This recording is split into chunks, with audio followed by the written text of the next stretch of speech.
Did you miss your deadline to renew your Medicaid coverage? You can still send your completed annual review form to Healthy Connections Medicaid. You may be assigned to another health plan, but you can ask to come back to First Choice within 60 days of renewed Medicaid eligibility. It's your family. It's your choice. First Choice is the right choice. Renew and choose us. Visit selecthealthofsc.com/renew to learn more. With Lucky Land Slots, you can get lucky just about anywhere. Dearly beloved, we are gathered here today to... Has anyone seen the bride and groom? Sorry, we're here. We were getting lucky in the limo and we lost track of time. No, Lucky Land Casino, with cash prizes that add up quicker than a guest registry. In that case, I pronounce you lucky. Play for free at LuckyLandSlots.com. Daily bonuses are waiting. No purchase necessary. Void where prohibited by law. 18+. Terms and conditions apply. See website for details. The story you're about to hear is true. The names have been changed to protect the innocent.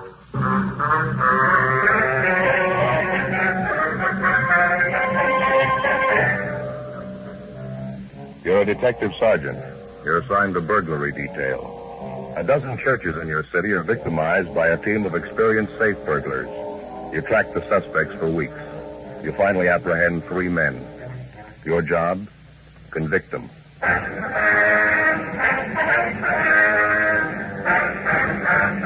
Dragnet, the documented drama of an actual crime.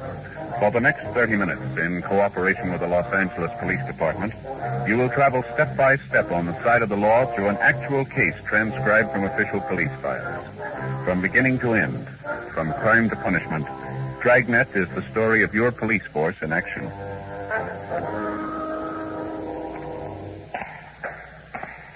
It was Sunday, March 5th. It was cloudy in Los Angeles. We were working the day watch out of burglary detail. My partner's Ben Romero. The boss is Captain Wisdom. My name's Friday. I was on the way back from the record bureau, and it was 11:30 p.m. when I got to room 25A, the interrogation room. Excuse me, Ben? Yeah, Joe? Got a minute? Yeah, sure. Wait here, Bryson. Back in a minute. All right. Yeah? Let's go out in the hall.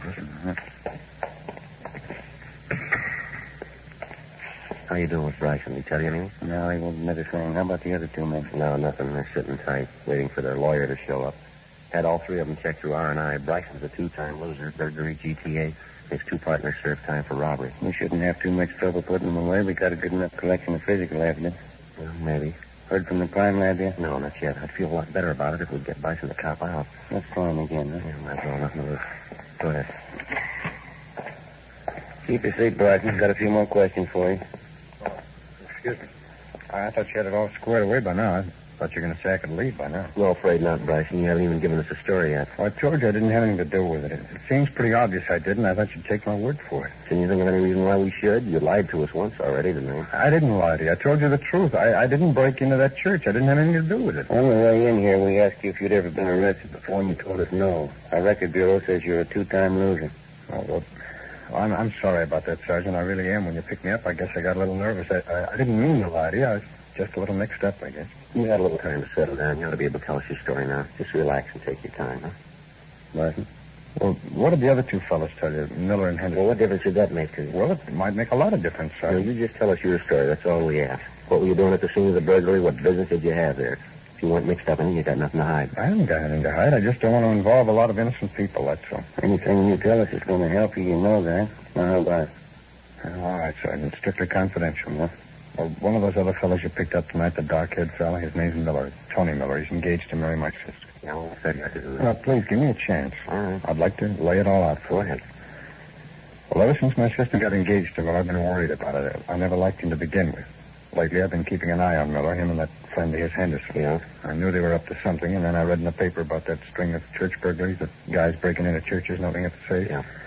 Well, I had an idea it was Miller and his friend. How do you mean, Bryson? What made you think it was him? I had an idea, that's all. I couldn't prove anything. It was just a hunch. You must have had some reason to suspect him. Nothing definite, no. I just knew something was wrong, that they were up to something.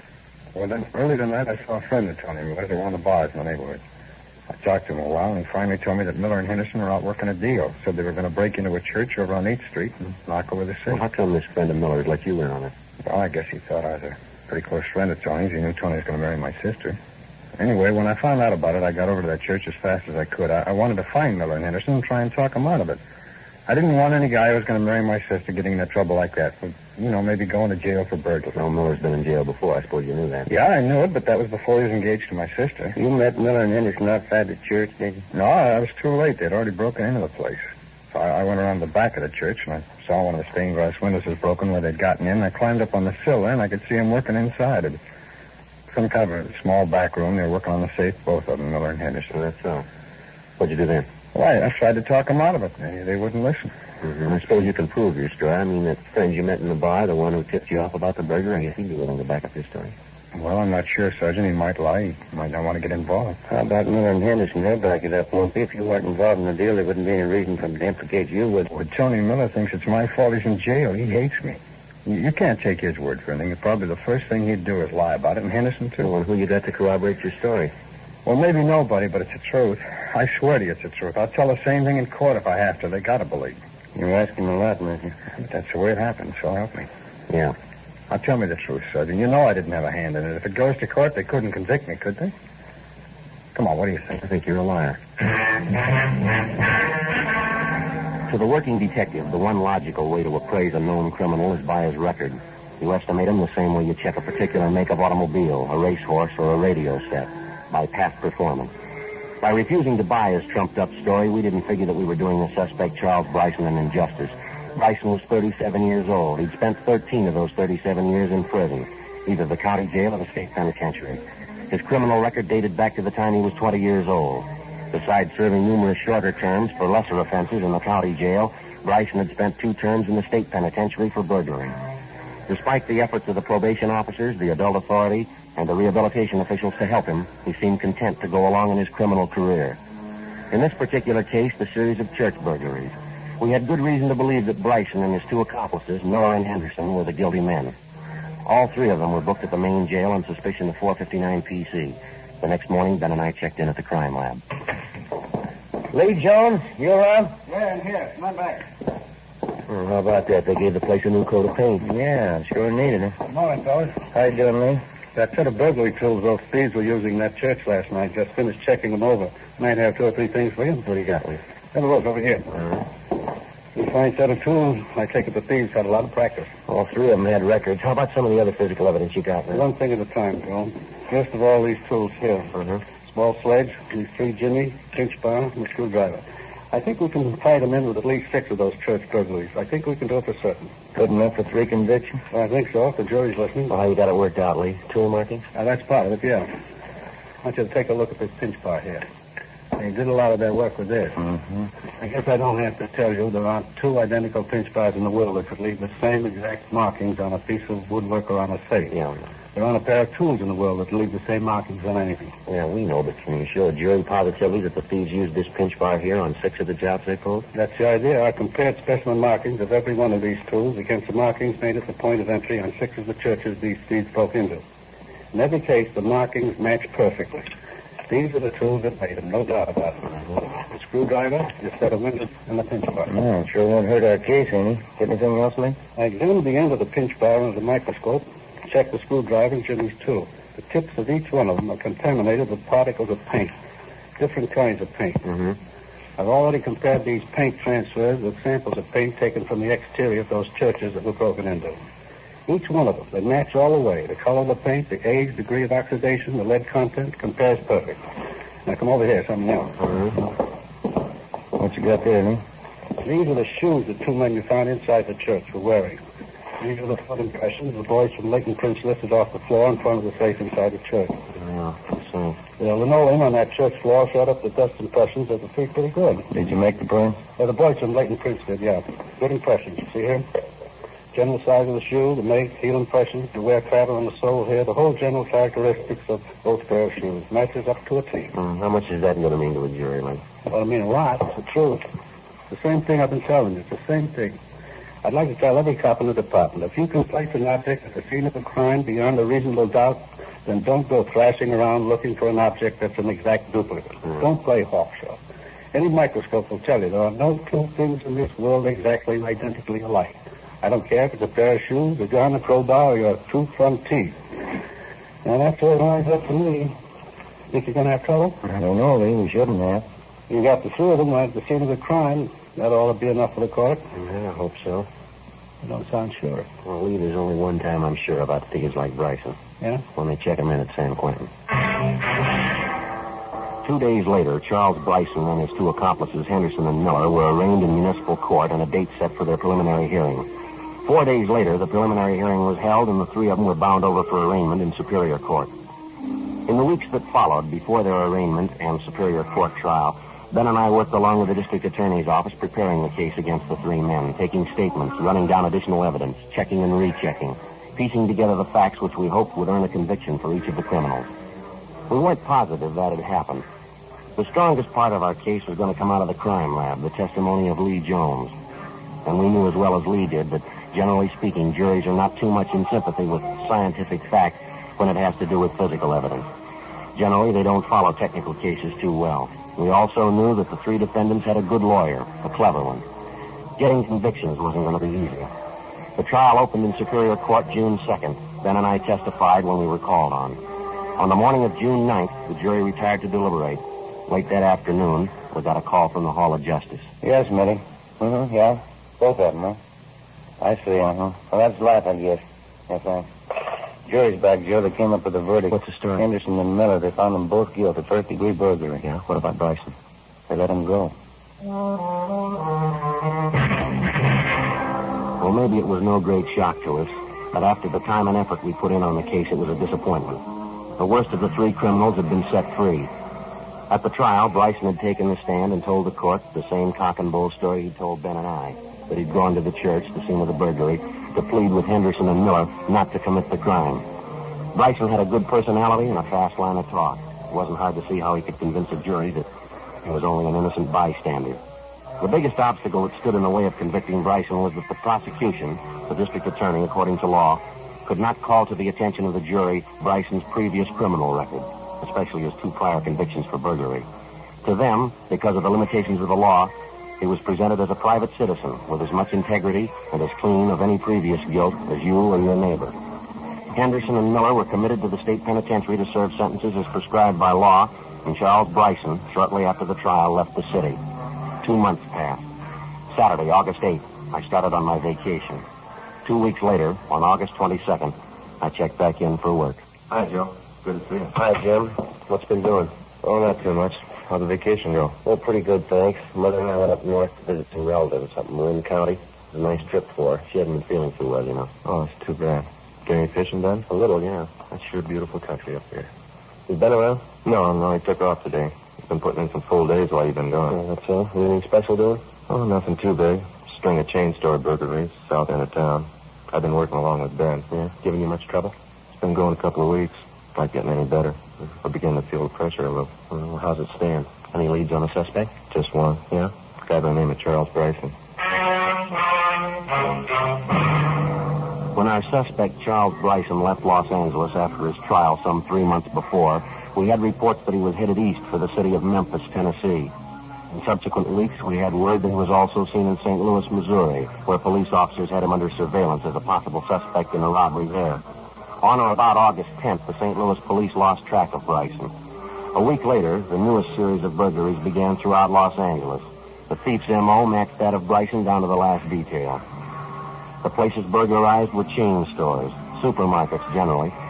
The method of entry was the same, prying open a back window with a pinch bar or similar tool. The manner in which the safes were opened in the various business places, that matched too. So did 5 sets of foot impressions found at the scene of 5 different burglaries, each of them made by a man wearing tennis shoes. The operation corresponded exactly to the way Bryson worked. But there was one big hitch in the investigation. Nobody could be sure Bryson was back in town. No one had seen him. No one had heard from him.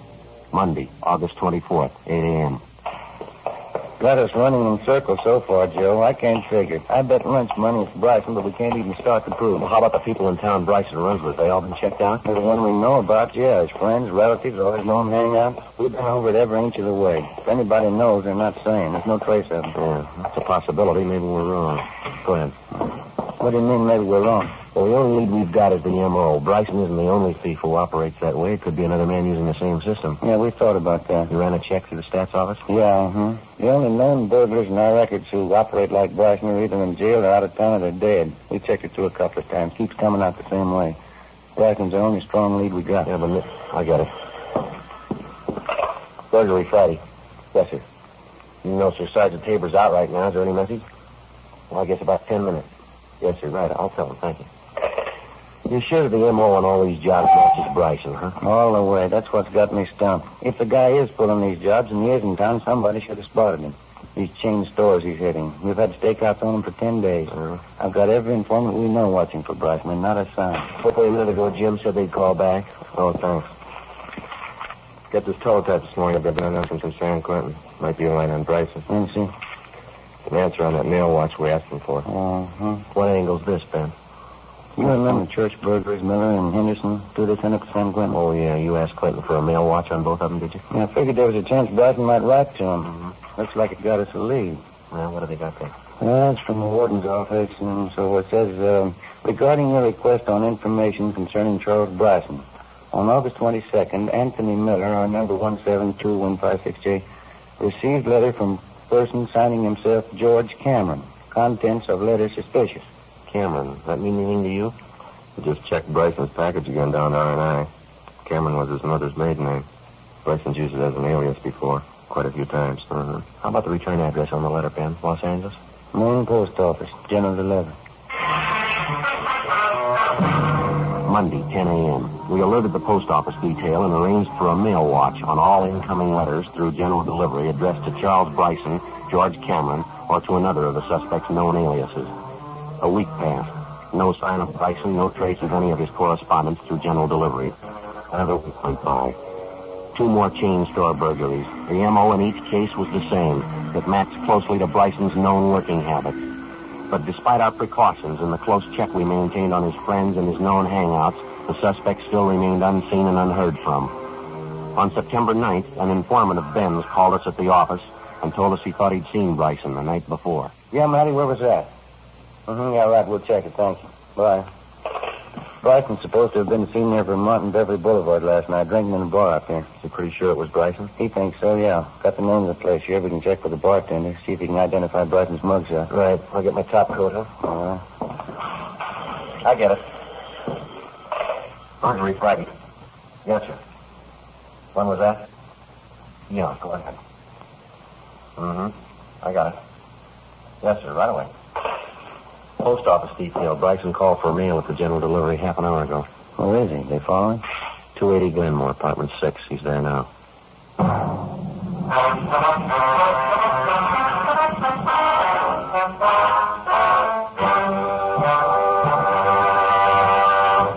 You are listening to Dragnet, authentic stories of your police force in action.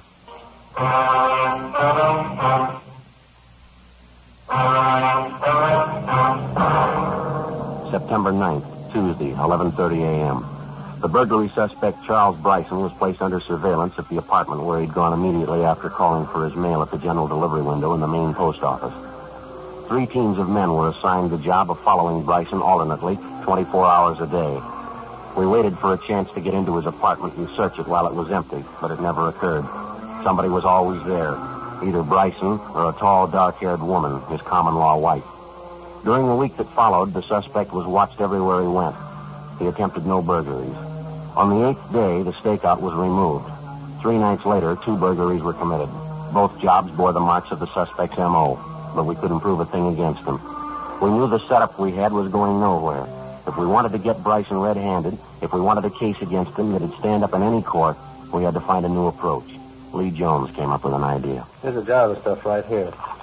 The technical name for it's anthracene. I guess you heard of it? I think I've heard you mention the name, Lee. That's about all. Some kind of luminous powder, isn't it? It glows in the dark. No, not exactly. Here, take a look at some. There, you see?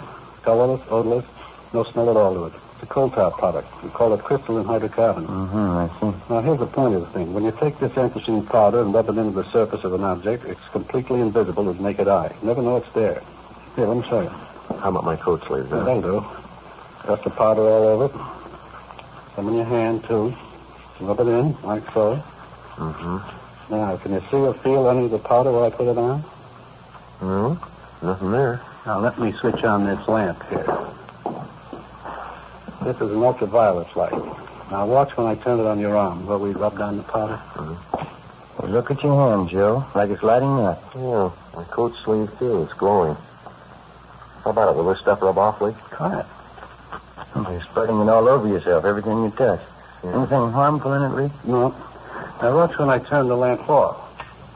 You see? Gone. Never even know you had it on. Only time it shows up is under ultraviolet light. Well, does it stay on you indefinitely, Lee? No, the maximum is generally about, say, 24 hours. You guarantee it'll work, huh? Well, all physics, Joe. Under the proper conditions, it's got to. It's just what I tell my classes up at the academy. Crooks and chorus girls have one thing in common. Yeah?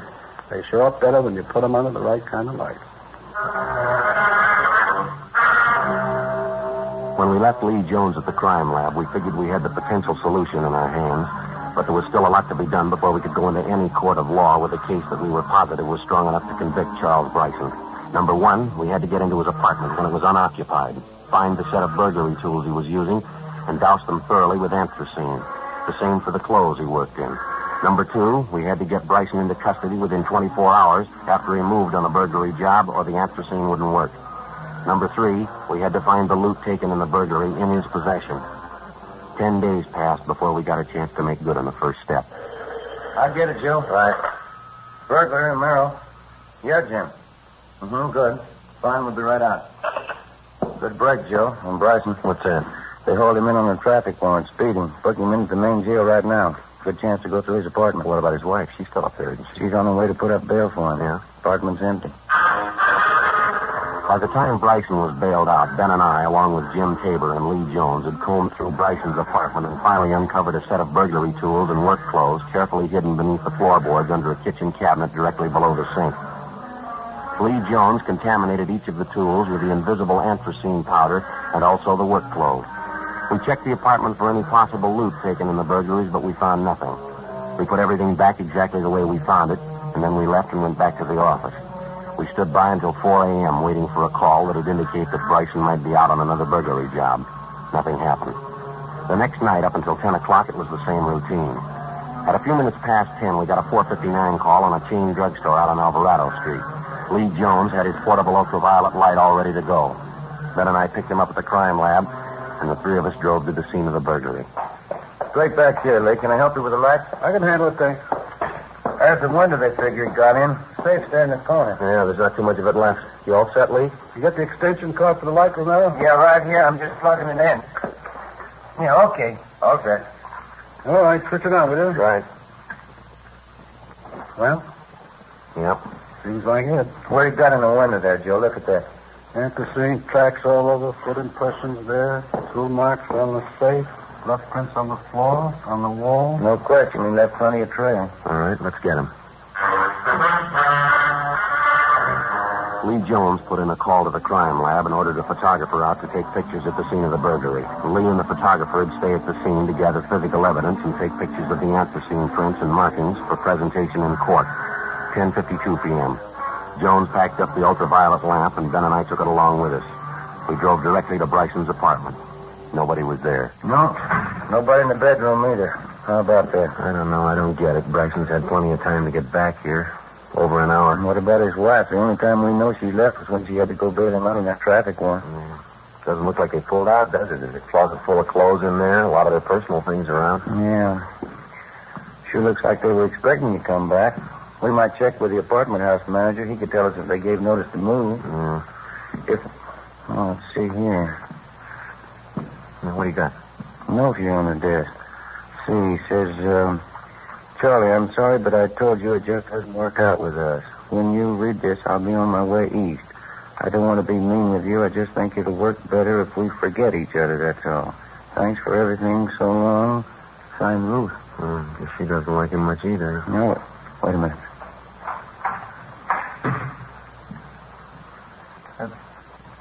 What have you done? Police officers, Bryson. I'd like to talk to you for a minute. Oh, I know who you are. I remember. What do you want? Ben, you want to plug in that light? Yeah, the outlet right over here. What is all this? You said you wanted to talk to me. What's it all about? You all set, Ben? Just a minute. All right, okay, turn it on. What are you doing? Hey, what are you trying to do to me? You've done it all to yourself, mister. Lit up like a Christmas tree, Joe. It's all over him, head to foot. My clothes, your hands. What is it? There's light glowing all over them. What are you doing? It's a chemical, Bryson. Harmless. Same stuff you left all over the drugstore tonight. Pack up, Ben. Come on, let's go, Bryson. I don't understand. What's this whole thing all about? You'll understand it. Here. Huh? A note for you. Oh.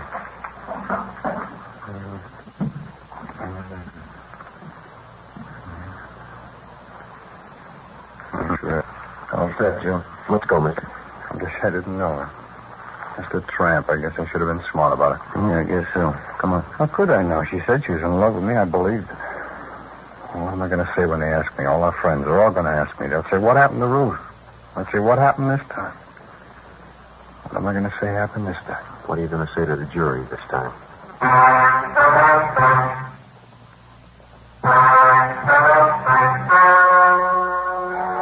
The story you have just heard was true.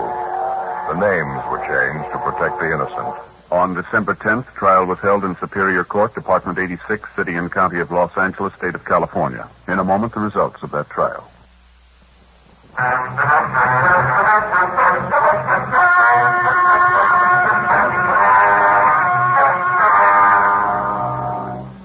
Charles Lang Bryson was tried and convicted on 3 counts of first-degree burglary. This is punishable by imprisonment in the state penitentiary for not less than 5 years. However, due to his previous convictions on this and other felony counts, Bryson was judged an habitual criminal. He was sentenced to spend the rest of his natural life in the state penitentiary.